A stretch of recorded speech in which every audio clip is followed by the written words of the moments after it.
Number 5. Vikings. What would a Viking be without his trusty battle helmet and its impressive horns? The answer is a more historically accurate Viking. Think for a moment about what wearing headgear like that into battle would mean. The horns are just easy targets for your opponent to hit and knock off your helmet. Or if you strap on your helmet, now your opponent has a convenient lever with which to drag you to the ground and something to hold onto while slitting your throat. Horned helmets are a terrible idea, which is why archaeologists have never found them at Viking battle sites, and there's no evidence that they were ever used. It was poets and artists, people not known for caring about facts and reality, who gave the Vikings their silly hats during the late 1800s, long after the Vikings could correct their misconceptions. Number 4. Lady Godiva. The story of this 11th century English noblewoman is that her mean husband the Earl raised taxes on the townspeople of Coventry, which Lady Godiva, and not surprisingly the locals, thought were too high. She badgered her husband and he conceded in exasperation to lower the taxes if she rode through the town naked, assuming that she never would, but she did. Because people don't like taxes, even though their house civilization is purchased, Lady Godiva's story lives on, notably in the Godiva logo and in popular songs. But while Lady Godiva was a real person and Coventry is a real town, there's no record of her nude ride from the time when it happened, so we can safely assume the story is false. Just as with the Vikings, again, poets and artists are to blame who made up the tale long after Lady Godiva's death.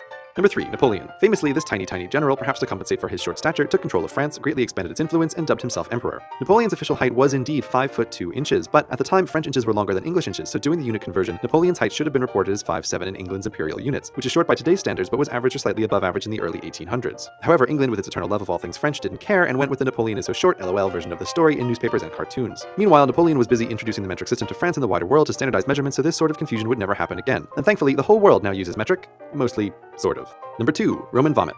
Ah, the Roman Empire, so great and powerful, but corrupted by decadence from within. And what could be a better symbol of that decadence than the vomitorium, where Romans, after stuffing themselves with delicious foods, could vomit them all up again to make room to feast anew. Vomitoria are real, but this idea of them is not, though the confusion is understandable because their name, vomitorium, seems to make their purpose so clear. Even if for some reason you know Latin, perhaps because you live in a country that insists you waste hundreds of hours of your life learning a dead, useless language, this knowledge still won't help you because the root word vomitum means to spew forth. So what is it really? If you've ever been to a big stadium like, say, the ones made by the Romans, you've already used a vomitorium. This is what the vomitoria are, the passageways that let lots of people enter or exit at once. The people are what spews forth in the vomitoria, not the contents of the people.